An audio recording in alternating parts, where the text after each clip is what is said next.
All right, guys, we've got Overwatch is cooked, why Marvel Rivals wins. It's a video from Frito, and he and I have been talking a lot about Marvel Rivals, and man, he's going to cover some of the things in this video. I've not seen it yet, but like, you know, we've talked extensively, so I've got a feeling I know what he's going to say in this video. I was thinking about making one of these on my own, but man, it is crazy to me that people in the Overwatch scene are still sleeping on Marvel Rivals. To anybody who's, you know, doesn't prefer the game, that's totally fine, but anybody who thinks this game's not going anywhere, it's time for a wake-up call, time to get real. Here's what I'll say. If Overwatch stays on its current course right now, and does not change, which I think Marvel Rivals is going to force them to change, Marvel Rivals is going to win. I'll add on to what Frito has to say, but real quick, here are my predictions. One, Marvel Rivals is better for content creation. If you want to get to players in this era of gaming, you need to get to content creators. That's just the name of the game. You can look at any space or any field utilizing the internet. Look at how much gaming creators influence a game's release. It's the same thing. Using the internet to connect to players is crucial.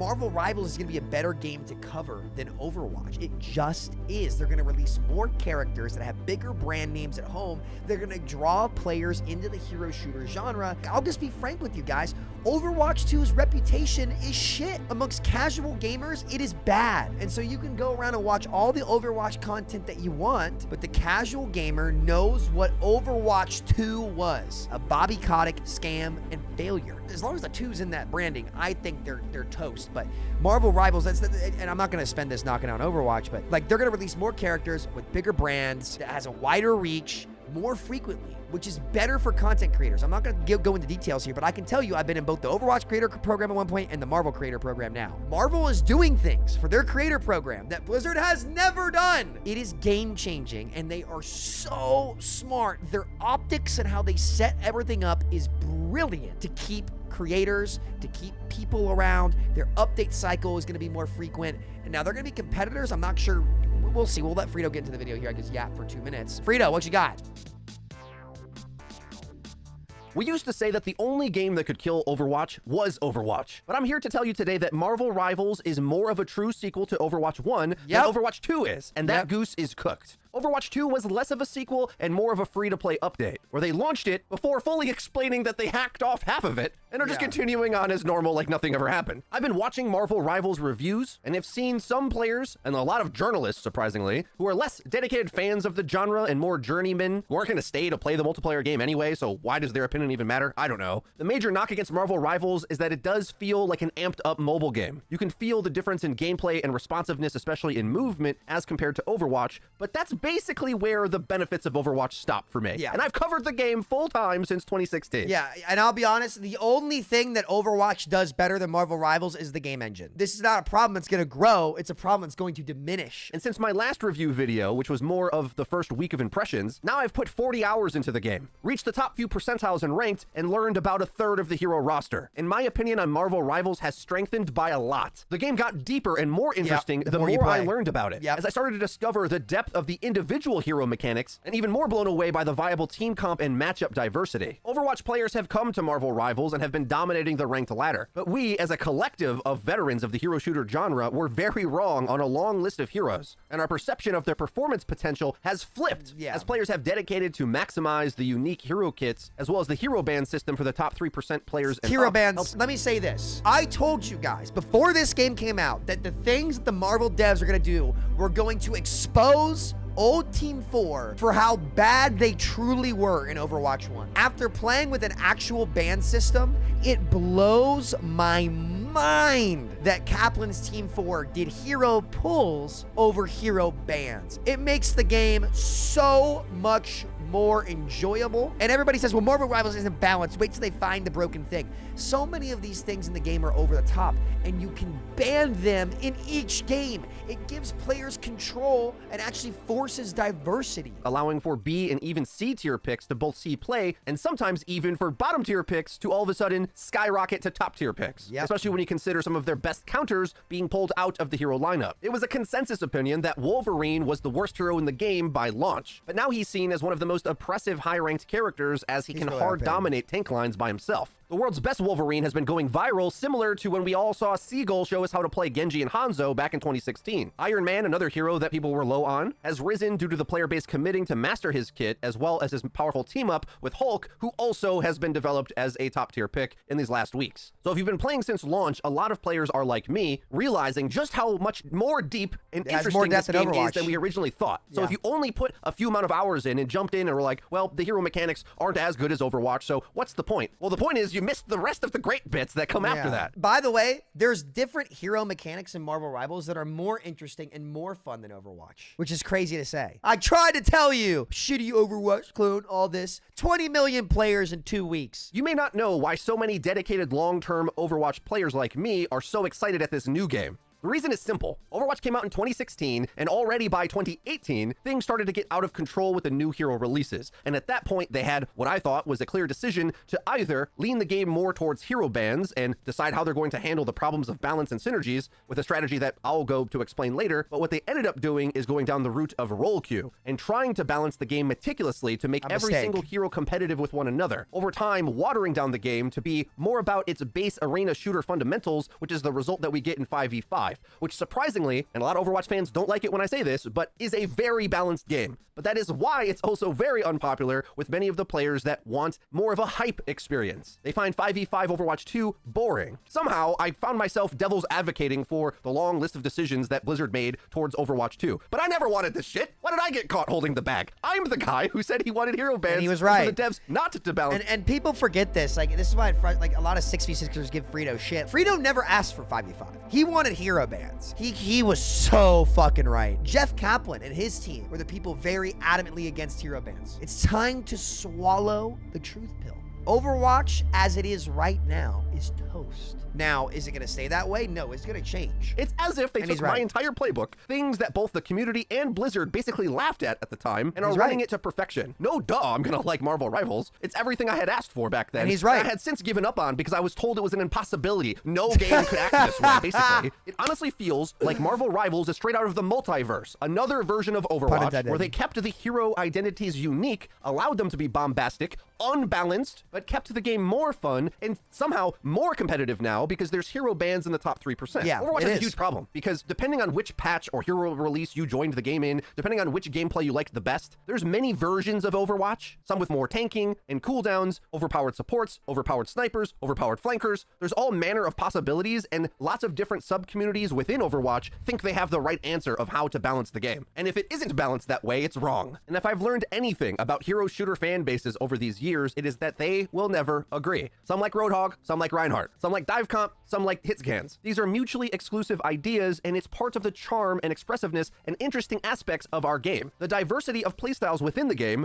is the point. So to bias towards one or the other, or to try to balance them all, is kind of a ridiculous concept. Like, how do you balance a sword to a sniper rifle, to a rocket launcher, to a hammer, to a shield? Who's to say? And further, how do you balance it across different skill tiers of play, where skill curve will change the output of heroes drastically? The fact is, you can't. It won't happen. It didn't happen. And even when Overwatch 2 largely did do as best as you could at balancing a hero shooter, people still didn't like it. Casuals and competitive players alike are both clamoring for Marvel Rivals because it has the fun, bombastic gameplay that any player of any multiplayer game can appreciate. And while there's incredibly OP things that will and do dominate the top levels of play, because you can ban them out, it gives opportunities for other heroes to shine, diverse strategies, and it isn't just the top performing heroes that play server. Oh, just wait until you figure out the meta and they break the game. This is not Overwatch. The broken stuff gets banned consistently. The non-broken stuff sometimes gets banned. In my opinion, no contest multiplayer of the year, and frankly, should get nominated for game of the year. I'll say it. I don't know if it would win, but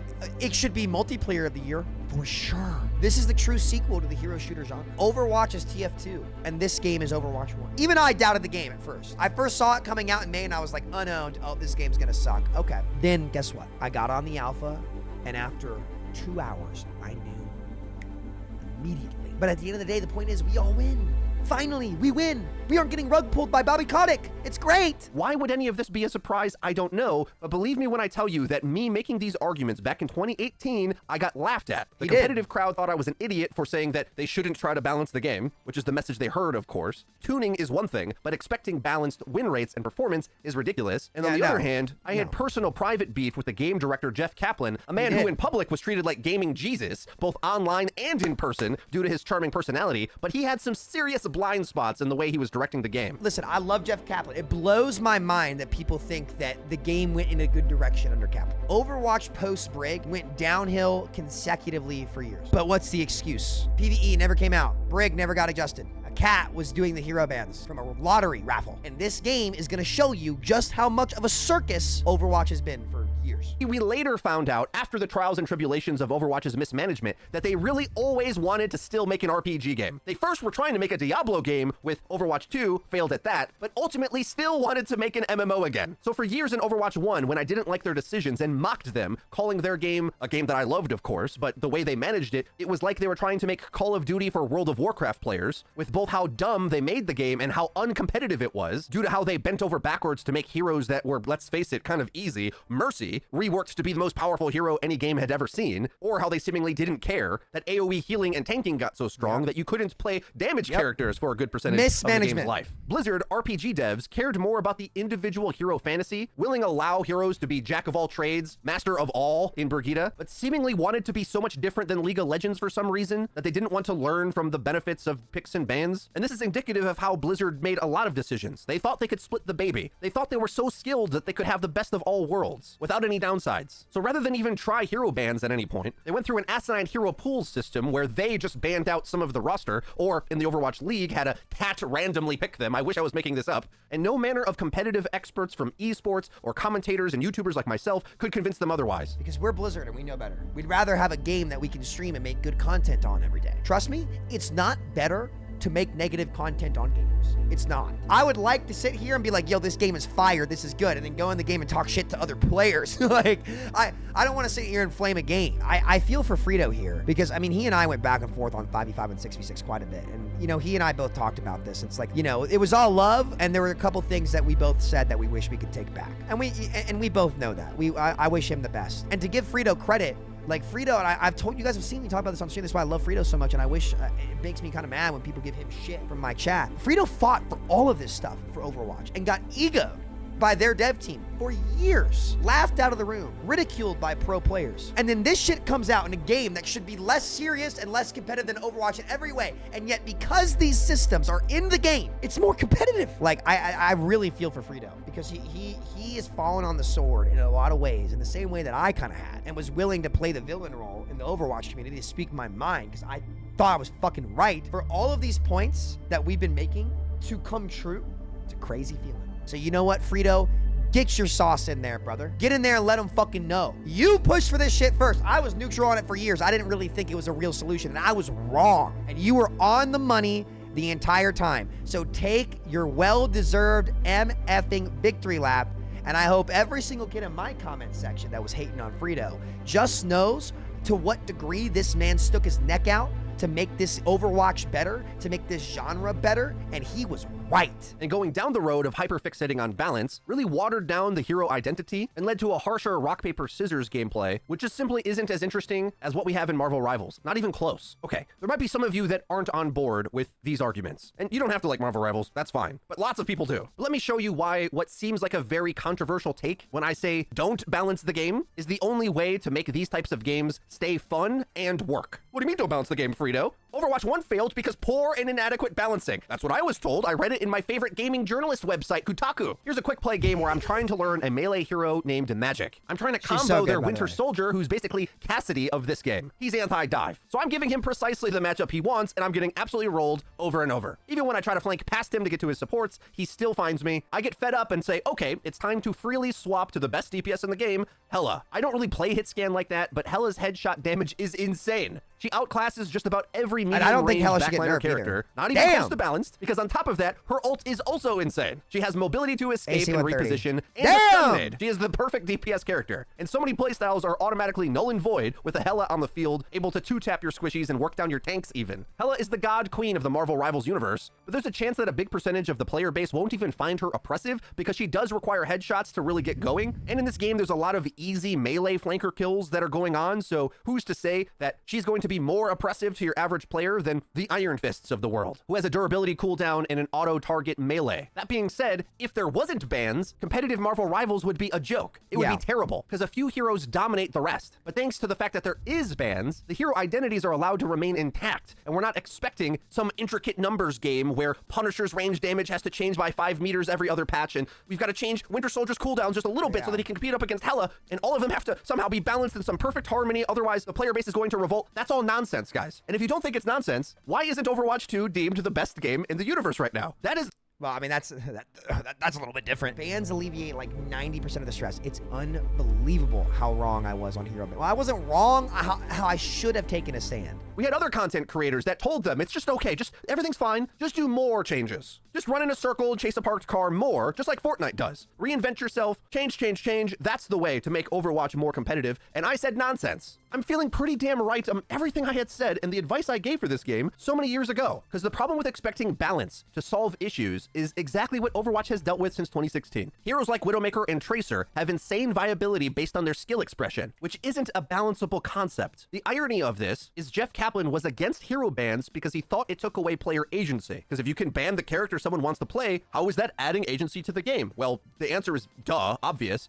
Competitive agency is very different than casual agency. You play in a casual format, just play your favorite character, everything's fine. In a competitive format, especially when you get up to higher tiers, the better hero dominates the weaker heroes, and you have no agency to compete. So you have the agency to lose and get destroyed horribly if you want, but who would do that in a competitive game? It's common sense. Yet on top of that, they specifically designed a character like Brigitte, who in her launch state hard countered Tracer anyway. So I don't know where he even got this agency idea from to begin with, because it was their expressed goal in releasing Brigitte, as he said, to change the meta, which had been dive up to that point. Genji, Tracer, Winston, Diva were dominating any backliner style character, and the support gameplay was based on how long you could try. Imagine if you could ban Tracer. Imagine if you could have banned Brig. GOATs never would have happened. The Overwatch League might still be standing because the guys like Pine, who were signed for $350,000 a year, whoever it was, a lot of DPS players were back then, might have actually been able to play DPS. And that's what Marvel is doing. It's innovating, and it's trying, it did these things, and it did them well. Well, then they came out with the hero that auto-beat Tracer.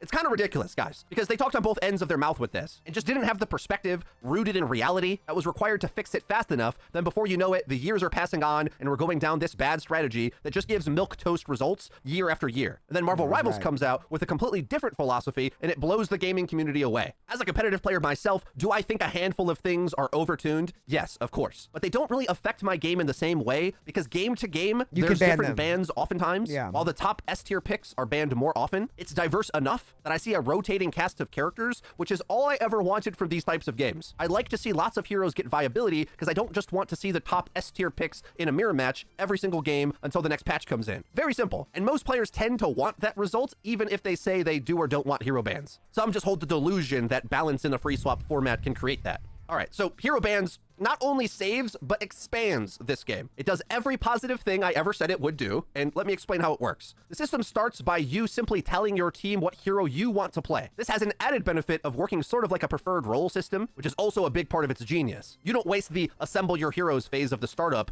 staring at a wall. You're actually indicating what your preferred playstyle is. And while not perfect, top-level players will know, well, maybe we shouldn't ban Hela if we have a Hela player, or, hey, we have a Hulk who's a dive character. Maybe I should tell him that I play Iron Man as well, who have a team up and a good playstyle synergy. That stuff happens all the time just by that one added phase at the start. Then from there, both teams blind ban one hero at a time. Sometimes the same hero gets banned. Often it might be Luna Snow or Hela, and the next up probably is Hawkeye. But there's other S tier or even niche picks that are in consideration. Maybe your support players just don't want to have to duel a Psylocke. So So game to game, there'll be a mix of 2 to 4 bans. But the beautiful thing about this is when those top tier contenders get taken out of the lineup, especially the top supports, frankly, lots of other supports get played. And with the snipers taken out, who would otherwise dominate the DPS category, lots of other DPS get played. It's exactly the thing I said. The beauty of it is when you take out S tier picks, the next several tiers down are either more competitively balanced in terms of their numbers or take unique skill expression that who knows in any given match if your teammate is an expert at Black Panther or Magic or Iron Fist or whoever. Each individual hero is so specialized anyway. It's not like our community is an AI algorithm and we can be perfectly the same level on every single hero always. That's not how it works, right? People usually master the best heroes or are the best themselves at a subset, and then somebody might have to flex around a little bit to optimize the team comp, and before you know it, you've got gameplay diversity game to game. Surprisingly, sometimes you'll get a teammate who just hates one particular hero, or perhaps they admit that they're a one-trick and asks you to ban specifically the thing that counters them, even if it isn't a top meta option.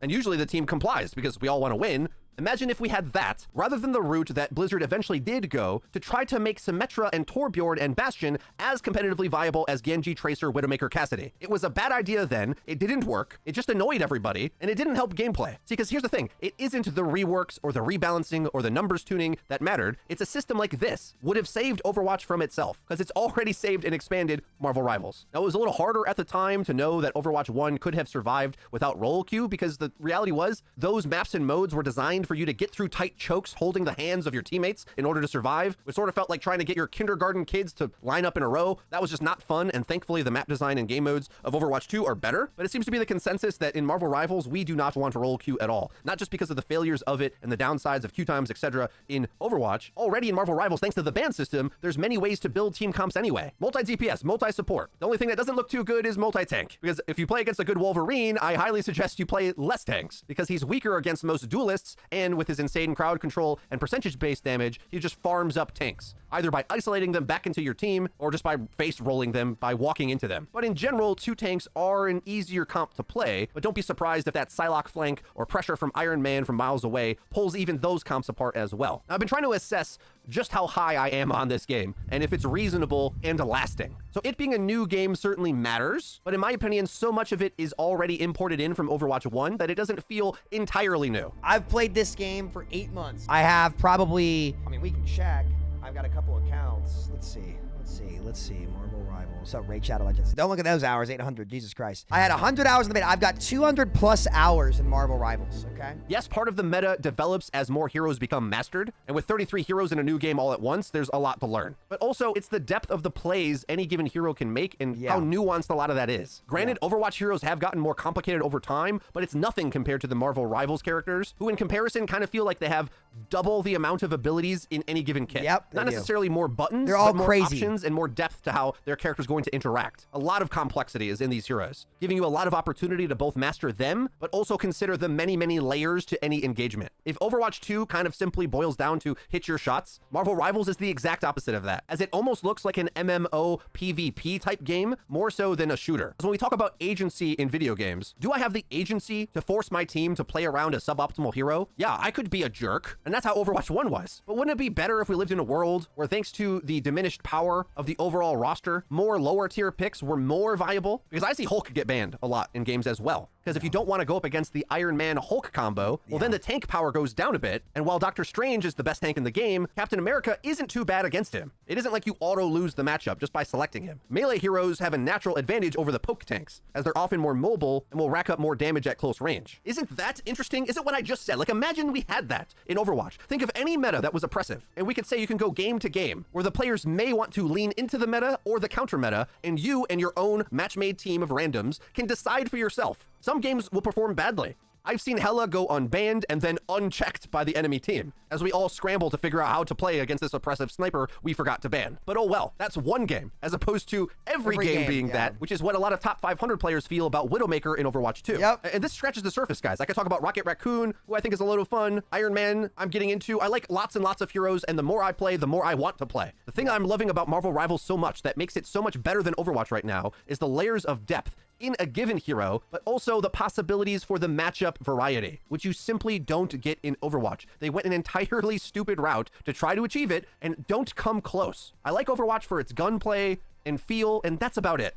I'm at the point now where I don't want to go back to play Overwatch until they add hero bans. It's obvious how good it is at it. Why did we have to think 100 years about the ramifications of this? Marvel Rivals launched like this, in a worse balance position probably, but the game is simply more fun the less balanced it is, thanks to bans. Because you don't have to rob the power of one hero to benefit another. You don't have to raise the skill floor for the entire player base just because a few top percentage players dominate on a given character. Overwatch, with its MMORPG developers, developed a culture of babying the one tricks of our community, bending over backwards to give them what they wanted to try to make every playstyle as equally viable as they can, which turned Overwatch into a Fisher-Price My First esport, instead of being realistic like adults, knowing that not only can you not make everything equally balanced, you wouldn't want it if you could, because no amount of good or bad balancing has ever created the amount of diversity that I see in Marvel Rivals already. NetEase is doing the opposite of the thing. Well, there was only one patch that ever did. October of 2020 is the only time Overwatch 2 ever, Overwatch ever felt like that. Like, it's just so hard to do that with balance, and maybe it is impossible, but bans are just so much better. It's insane. It's guys, like, I cannot believe, because I never played a game that had a ban draft system. I went from Call of Duty as a kid to Minecraft, PvP, to Overwatch. So I never played a game with bans. Marvel Rivals was my first game with bans, and man, I fucking love it. They're not interested in role queue. They're not going to meticulously balance the game, destroying hero identity in the process. And don't get me wrong, there's things I think should be tuned, but it kind of doesn't matter if they do or don't. Like, if you're not a sniper player, a lot of what your carry impact might be can be completely undone by the Luna Snow ultimate that can last an entire Lollapalooza concert. But so what? Because I tell you this for free, even if they do nerf that, do you think the big team reses that are in the game aren't going to creep up as being powerful? Because they're already pretty good. There's lots of ways to contribute. And what we learned from Overwatch is you will just endlessly play whack-a-mole, taking one obnoxious thing and moving it to the next. If you nerf the snipers in this game, do you not think Punisher is going to look a little over the top? Everything's over the top. That's the point of the game. And I wish that's something that Overwatch players and our community members and our streamers who want to try to criticize Blizzard for making Kiriko too OP, and then before you know it, she's nerfed down to the point where she's not really a competitive option anymore. Now we're worried that Juno's OP, and before you know it, over time, she'll be nerfed down where she's not an option anymore until the next hero comes out who's a support that's OP. And how have we not learned? How have we not learned this is a cycle that will never end? Listen, if that's the game you want in Overwatch,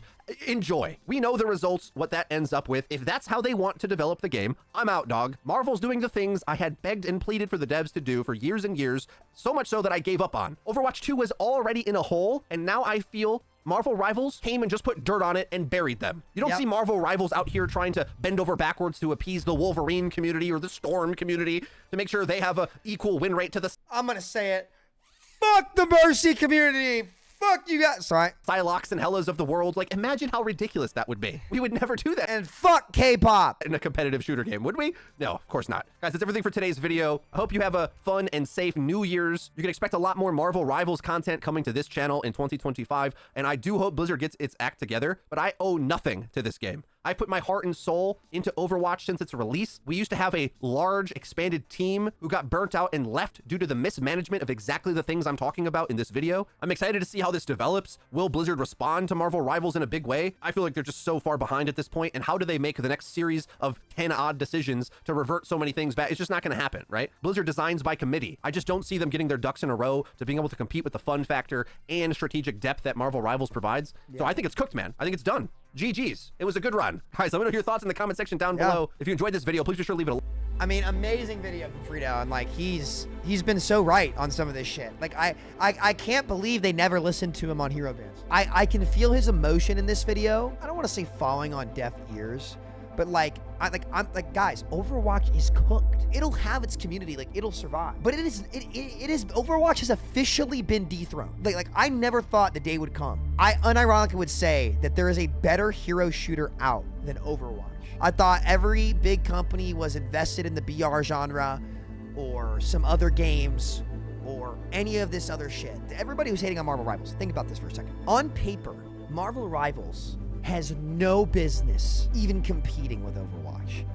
It's made by a Chinese mobile game company who is massive, to be fair. The optimization's not great yet. Oh, another Marvel game. The game engine's not great. UE5 is not optimized great. There's some FPS to, actual hero functionality issues. And yet, despite all that, Characters have more depth in their gameplay loop. The ban system makes it more competitive. The replays can be viewed by any player. It has an in-game tournament system. The rank system is great. You can avoid his teammate. Scoreboard at launch. Events. Insane brand power. They fucking did it. The main reason they were able to take it is because Overwatch made themselves vulnerable, with Overwatch 2 being a disaster. So is it perfect? No.